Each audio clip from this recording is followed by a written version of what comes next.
Pagi ini saya, Dr. Gigi Arya Francisca MDSC, akan mencoba untuk mendemokan bagaimana caranya kita melakukan preparasi amalgam. Kelas 1 amalgam di gigi premolar.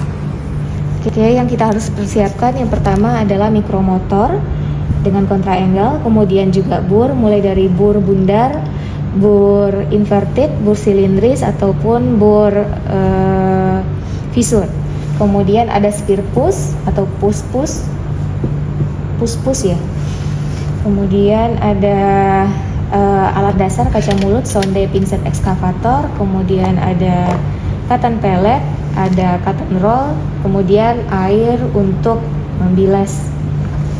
Yang pertama kita gunakan pertama kali adalah bur bundar. Di sini sudah dibikinkan outline buat yang baru belajar. Memang kita harus buat outline untuk di gigi premolar untuk kelas 1 amalgam. Bentuk kavitasnya adalah seperti kupu-kupu atau butterfly, ya. Lihat di sini kan ada pit dan visur ya. Biasanya kita akan mencari pit ataupun visur pit yang terdalam. Di sini kan ada dua pit ya yang tidak terlihat. Nah, kalian bisa pilih salah satu saja.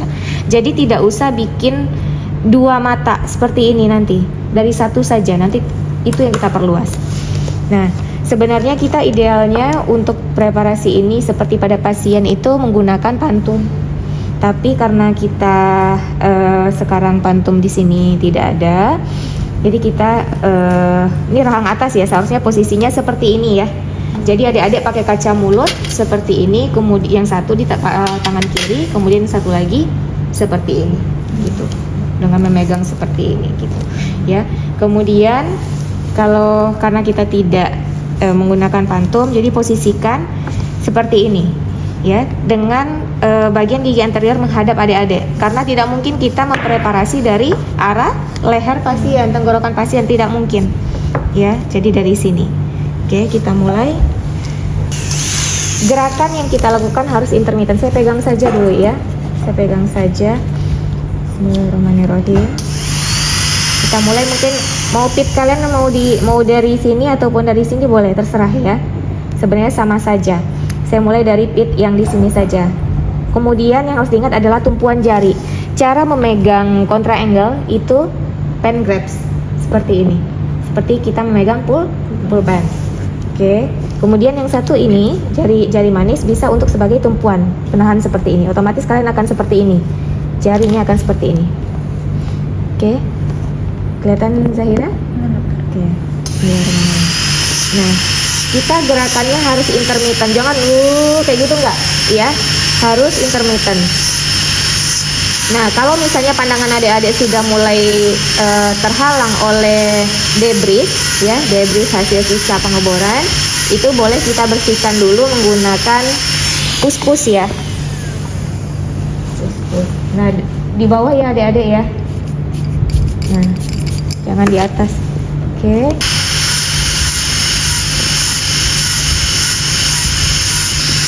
Nanti yang kalian mungkin agak ragu-ragu itu adalah apakah ini sudah sampai dentin atau belum.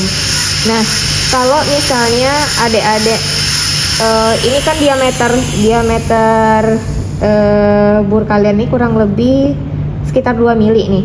2 mili itu kan ketebalan rata-rata enamel kan kurang lebih segitu ya. Nah, jadi kalau tenggelam dia mungkin tuh baru pas kalian sampai di dentino enamel junction. Nah, kalau dentino enamel junction kalian berhenti kemudian kalian perluas, itu pasien akan sangat-sangat mengilu. Karena itu salah satu bagian yang paling sensitif. Jadi, lebihkan sedikit benar-benar sampai ke dentin dulu baru kalian perluas. Apalagi untuk amalgam. Amalgam kita butuh ketebalan karena nanti di bagian pada saat prosedur penambalannya kita akan menggunakan semen fosfat dulu untuk sebagai basisnya. Otomatis kalau misalnya kalian terlalu tipis, nggak ada lagi tempat untuk posisi buat menaruh amalgamnya. Jadi kalau kavitas yang untuk restorasi amalgam pasti lebih luas dan lebih dalam dibandingkan untuk yang dibutuhkan oleh restorasi dengan composite. tenggelam yang saya maksud itu maksudnya terbenam si bundarnya ini itu dari titik pitnya ya, bukan dari ujung cups. Kan ujung cups di sini ya enggak, dari titik kalian memulai. Masih belum ya, kita coba bunyinya. Kalau nanti kalian bandingkan bunyi di, nah ini bunyi masih di enamel nih, seperti itu bunyinya. Nanti kita lihat ketika bunyi di dentin. Dan ketika kalian mengebur di bagian dentin dengan bagian enamel, itu akan terasa perbedaannya. Enamel adalah jaringan tubuh yang paling keras, bahkan jauh lebih keras daripada tulang. Bahkan dentin pun masih lebih keras daripada tulang. Jadi otomatis ketika kalian sampai di dentin, nanti ngeburnya akan lebih gampang. Ya, makanya sampaikan dulu ke dentin, baru nanti kalian perluas. Dan kalau enamel kan dia masih kelihatan agak transparan. Kalau misalnya dentin, dia warnanya itu sudah agak kuning dan nggak mengkilap gitu loh. Ingat sekali lagi, jangan pernah memaksakan bur ya adik-adik. Memaksakan bur sampai gini banget, nah itu nanti panas ini kalian. Kontra angle-nya bisa panas, merusak. Dan juga nggak baik untuk sebenarnya kalau di gigi pasien itu, kalau kita tidak intermittent, panas yang dihasilkan akan berlebih. Terus posisinya tegak lurus kayak gini ya adik-adik ya, untuk di awal ya, jadi biar sama. Kita lihat dari pitnya ya, 1, 2, masih sekitar 2 ya, 1, 2 iya, sekitar 2. Kita lebihkan dulu.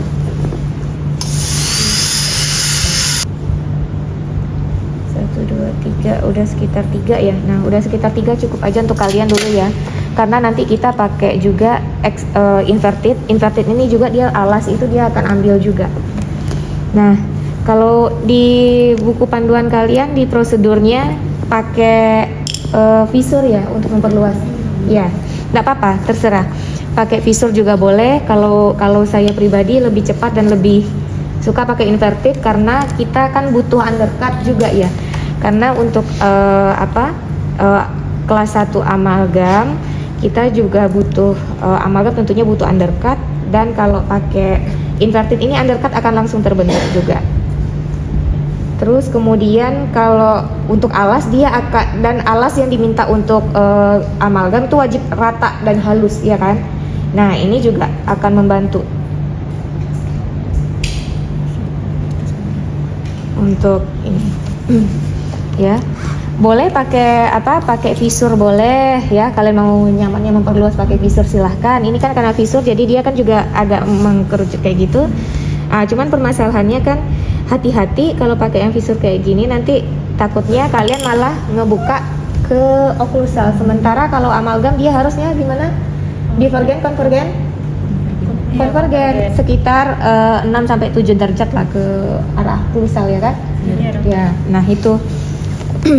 Jadi kalau kami dulu diajarkannya pakai inverted. Makanya ada yang suka pakai ya yang panduannya dia pakai ini ya silahkan, tidak ada larangan. Nah ini kita masuk kan udah masuk tuh, caranya kan masuk dulu kan sesuai dengan kedalaman itu.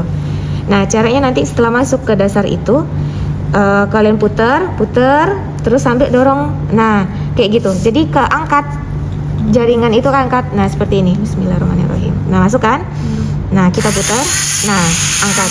Nah itu untuk memperluasnya. Nah gitu. Jadi kalau sudah sampai di dentin, pasien pun ketika diperluas di bagian dentin, linunya itu tidak akan selinu ketika kalian masih di permukaan dentino enamel junction. Itu minim sekali. Nah seperti itu. Coba.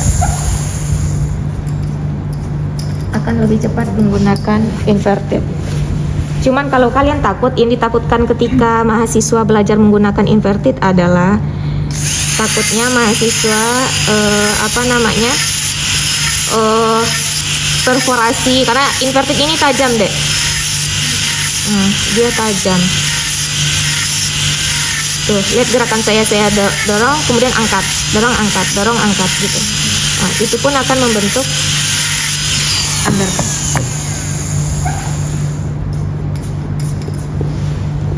Nah, lihat, udah gitu aja udah banyak yang keambil ya. Nah, seperti itu, dan alasnya rata dan halus. Nah, kemudian nah di sini kita mulai ke arah sesuai ini kalian outline. Nah, gitu. Kalau udah pertama itu yang bur bundar memang yang agak lama ya. Pakai ini baru ke sini tadi saya kan. Nah, sekarang saya ke arah sebelah sini lagi. Nah, tetap hati-hati jangan bikin marginal ridge tipis ya.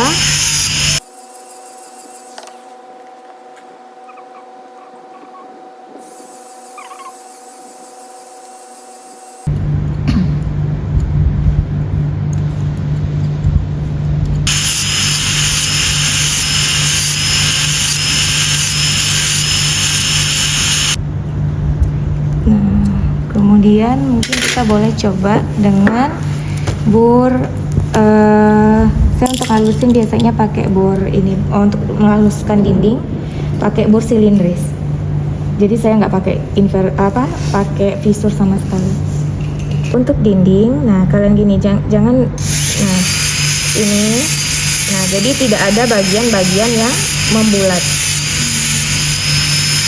Dia juga bantu halusin alas juga.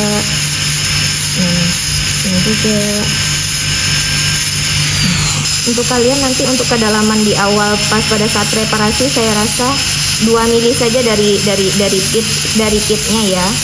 Karena kayaknya bur kalian karena masih baru ini dia ngeburnya juga cukup cukup banyak kayaknya nih ya.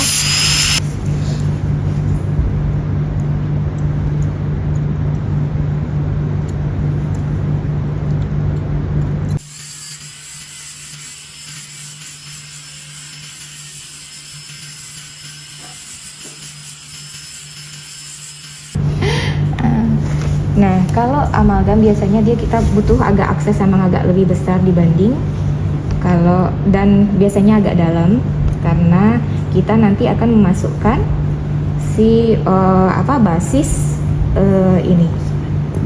zinc fosfat ya, semen zinc fosfat. Karena saya takutnya kalian ini nanti 2 mili aja dulu untuk yang penting udah sampai dentin lewat dikit. Nah, kalian coba lebar-lebar karena nanti kalau pakai inverted itu memang dia akan membantu juga untuk mendalamkan ya. Ngeceknya kita tuh lewatin seperti ini, sudah smooth kah? Nah, kalau sudah smooth, alasnya juga udah rata. Kemudian ada undercut tuh, lihat tuh ada tahanan seperti ini. Nah, seperti itu ya. Jadi enggak kalau lurus saja dia pasti nggak ada tahanan, lurus saja. Nah, ini ada tahanan, kelihatan pergerakannya? Nah, itu dia. Sudah? Jelas, Dek? Jelas, dokter. Ininya kavitasnya. Kelihatan jelas. Dalam ini cukup dalam ini. Kalian nggak usah sedalam inilah nanti ya. Karena ini nanti kan sekitar 2 mili itu basis.